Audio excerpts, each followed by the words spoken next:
नमस्कार, मैं नियाज खान और आप देख रहे हैं न्यूज एक्सप्रेस। होली पूरे देश भर में धूमधाम से मनाया गया और होली की दो तस्वीरें सामने दिख रही हैं सोशल मीडिया पर। एक वो तस्वीर जहां हिंदू मुसलमान एक साथ होली का जश्न मना रहे हैं और दूसरी वो तस्वीर जो कि होली से पहले किस तरीके से देश का माहौल खराब करने की कोशिश की गई और नेताओं के द्वारा बयान दिया गया और यहां तक कह दिया गया कि अगर जिन्हें होली नहीं खेलना वो देश ही छोड़ करके चले जाएं। आप एक तस्वीर ये भी देख सकते हैं कि मस्जिदों के ऊपर किस तरीके से तिरपाल से ढक दिया गया ताकि किसी भी तरीके की कोई दिक्कत ना हो प्रशासन के द्वारा। वहीं दूसरी तस्वीर भी आप ये देख सकते हैं कि किस तरीके से हिंदू भाइयों द्वारा मुसलमानों के ऊपर फूलों की वर्षा की गई और होली मनाया गया। वहीं पे एक और तस्वीर जो कि बाराबंकी से सामने आई जहां पर हिंदू मुसलमानों ने मिल करके होली खेला। तो कुल मिलाकर के कहने का मतलब यही है कि जिस तरीके से राजनीतिक नज़रिए से एक तरीके से राजनीतिक जहर घोलने के लिए, सांप्रदायिक सौहार्द को बिगाड़ने के लिए जो कोशिश की गई वो कोशिश अब नाकाम रही और जो नफरत की हार हुई और मोहब्बत की जीत हुई है। इसी पर हम बातचीत करेंगे और हमारे साथ हमारे सहयोगी केशव झा हैं। केशव, जिस तरीके की तस्वीरें सामने आ रही हैं पूरे देश भर से, एक तो ये तस्वीर जहां पर मस्जिदों को तिरपाल से ढका गया, नेताओं के बहुत सारे विवादित बयान आए, देश छोड़ देने की बात कही गई, यहां तक कि ये भी कहा गया कि अगर जो भी होली खेलने नहीं देगा उन्हें हम ऊपर पहुंचा देंगे, इस तरीके की बयानबाजी। और दूसरी तस्वीर आप देख सकते हैं कि जो स्क्रीन पर चल रही है कि हिंदुओं के द्वारा किस तरीके से मुसलमानों का स्वागत किया गया, उनके ऊपर फूलों की वर्षा की गई। तो क्या आप मानते हैं कि इस तरीके से नफरत जो है वो हारी है और मोहब्बत जीती है? देखिए, 64 साल बाद न्याज रमजान का जुमा और होली एक साथ एक तरीके से कह सकते हैं कि पड़ा था, जिसको लेकर काफ़ी विवाद सामने आ रहे थे और राजनीति भी काफ़ी हो रही थी कि किस तरीके से सांप्रदायिक सौहार्द बिगड़े। पहले संभल सीओ ने जिस तरीके के बयान दिए, उसके बाद योगी सरकार के मंत्री ने बयान दिए, फिर दरभंगा की मेयर ने जिस तरीके से उन्होंने कहा कि 2 घंटे के लिए इसको टाल दिया जाए।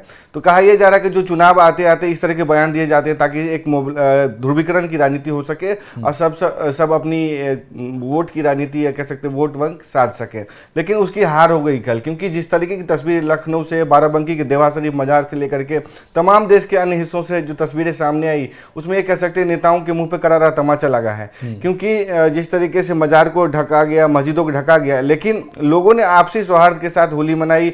चाहे हिंदुओं ने मुसलमानों को फूलों की बारिश की, चाहे मुसलमानों ने हिंदुओं के साथ मिलकर के रंग की होली खेली। तो ये कहा जा सकता है कि समाज और राजनीति में जो दोनों तरफ से जो कट्टरपंथी तबके हैं उनके मुंह पर करारा तमाचा लगा है। और जो मोहब्बत की जीत कह सकते हैं, गंगा जमुनी तहजीब जो है देश की, उसकी जीत हुई है। और एक कह सकते हैं कि देश के लिए कह सकते हैं कि आगे काफ़ी राह आसान हो सकता है, मोहब्बत की जीत हो सकती है और इसी तरीके की तस्वीरें हम आगे भी देखने को मिल सकती है। बिल्कुल। तो ये क्या केशव, जो राजनीतिक बयानबाजी आनी शुरू हुई थी, ये जो तस्वीर चल रही है, इन्होंने अलीगढ़ मुस्लिम यूनिवर्सिटी को लेकर के ये बयान दे दिया था कि हम उन्हें ऊपर पहुंचा देंगे, मतलब इस तरीके की धमकी भरा बयान और नफरत फैलाने वाला बयान दिया था। तो क्या अभी बिहार में अगले साल चुनाव भी है, माफ़ कीजिएगा अगले साल नहीं, इसी साल के आखिर तक चुनाव भी है, तो क्या ये चुनाव को देखते हुए भी इस तरीके का जानबूझ करके माहौल ख़राब करने की कोशिश की जा रही है? देखिए न्याज, आपने सही कहा कि बिहार में चुनाव है। कहते हैं राहत इंदौरी कहा करते थे कि पता करो, अगर नफरत बढ़ रही है तो पता करो कि चुनाव तो नहीं है। क्योंकि जिस तरीके से बिहार में आज नवंबर तक इस साल सरकार बन जाएगी, यानी कि सितंबर से देखेंगे तो आपको चुनावी प्रक्रिया शुरू हो जाएगी और चुनाव की जो सरगर्मी है अभी से शुरू हो गई है। इसलिए इस तरह की बयान दी जा रही है। मुझे ये समझ में नहीं आया कि दरभंगा के मेयर ने, जिस बिहार में आपको देखते हैं कि जाति के आधार पर वोट होता है और वहाँ पर धर्म की हार होती है, क्योंकि वहाँ जातिगत आधार पर एक तरीके से राजनीति होती है, तो बीजेपी का जो हिंदुत्व का कार्ड है, राष्ट्रवाद का जो कार्ड है, वो वहां पर चल नहीं पाता। इसलिए हम देखते हैं कि उसको नीतीश के बैसाखी की सहारा लेना पड़ता है। लेकिन जहानुमा आरा ने वहां पे क्यों ऐसे बयान दिए ताकि बीजेपी को अपनी राजनीति सेक सके और सारा मामला धर्म की ओर शिफ्ट हो जाए? तो मुझे ही समझ में नहीं आया कि उनको ये बयान देने की क्या जरूरत पड़ी थी, किसके इशारे पर उन्होंने बयान दिया। दूसरी तरफ जो उत्तर प्रदेश में जो हो रहा है उसका इम्पैक्ट काफी बिहार पे पड़ता है, क्योंकि आपको पता है बिहार के कई जिले उत्तर प्रदेश से मिलते हैं, दोनों की संस्कृति, राजनीतिक कल्चर एक ही जैसे हैं। तमाम पूर्वांचल की बात करें, चाहे जो MY समीकरण वाली बात करते हैं, वो उत्तर प्रदेश से मिलता है। यानी कि उत्तर प्रदेश में जो कुछ होता है उसका बहुत इम्पैक्ट जो है ना यूपी बिहार के ये बिहार की राजनीति पड़ता है, बिहार के लोगों को पड़ता है। ऐसे में अगर यहाँ पे हीटअप करती है राजनीति, क्योंकि 2 साल बाद यहाँ पे है, यहाँ पे ऐसी राजनीति की अभी फिलहाल जरूरत नहीं थी, लेकिन बिहार में चूंकि मतलब चुनाव है तो वहाँ पे यहाँ से उसकी कह सकते हैं कि संदेश दिया जा रहा है कि इस तरीके की वोट बैंक की पॉलिटिक्स हो सके, थोड़ा सा सांप्रदायिक सौहार्द बिगड़े, ताकि धार्मिक आधार पे वोट सेका जा सके, अपने वोट एकत्रित किया जा सके। बीजेपी की राजनीति इसी आधार पर चलती है, वही हमने देखा।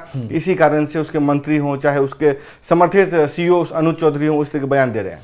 लेकिन वही सवाल यहाँ पर ये है केशव की राजनीति बीजेपी की होती है, ये जग जाहिर है, क्योंकि इनका हमेशा हिंदू मुसलमान वाली राजनीति रहती है।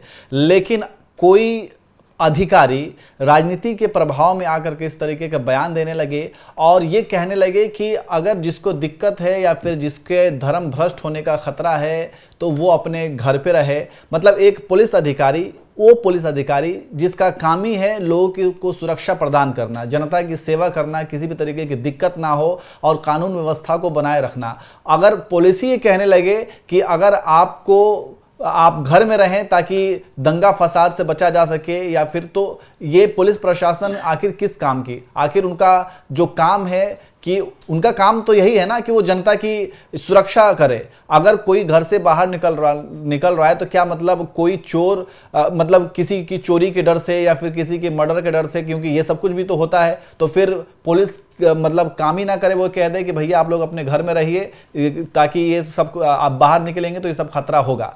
तो कहीं ना कहीं ये जिम्मेदारी से पल्ला झाड़ने वाला भी बयान कह सकते हैं। एक पुलिस अधिकारी के मुंह से इस तरीके का बयान तो शोभा नहीं देता। देखिए, राजनीतिक बयानबाजी है, संभल सीईओ का बयान हो चाहे किसी भी अधिकारी का बयान हो, ना उनमें शोभा देता है, ना ही उनकी इजाजत है इसे देने की, क्योंकि प्रोटोकॉल के खिलाफ माना जाता है।